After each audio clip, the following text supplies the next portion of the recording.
Une vitrine discrète, ceinte d'un tuffeau traditionnel. C'est cette porte qu'il faut pousser dans le Vieux-Tour pour découvrir l'atelier ouvert de Pascal Rieu. Une légère odeur d'encens rappelle de suite que l'art du vitrail est avant tout connu pour sublimer les lieux de culte, raconter, illustrer des textes sacrés. Ce que l'on découvre, c'est que cet art minutieux est aujourd'hui des plus prisés pour magnifier des intérieurs cossus. Il y a de plus en plus d'ateliers de vitraux, ce qui est bien pour le métier justement, parce que ça permet de varier les styles. Voilà. Le métier de vitrailliste a le vent en poupe en ce moment comme les métiers d'art.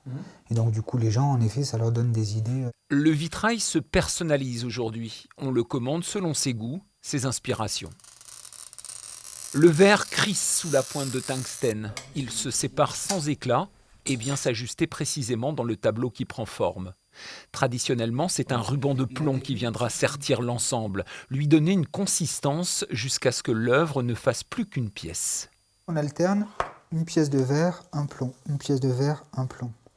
Donc il y a une façon de faire qui est particulière. Il faut que le réseau de plomb, ce qu'on appelle le réseau de plomb, c'est-à-dire c'est la disposition des plombs, soit homogène, logique et surtout assure une stabilité au vitrail. Chaque élément de la fresque fragile est préalablement peint, avec des pigments humidifiés, délayés, délicatement posés au pinceau.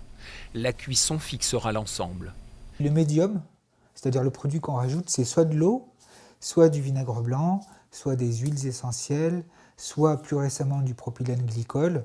Et la différence avec tous ces médiums-là, c'est le résultat sur le verre. Le tour de main reste le même, ancestral, précis.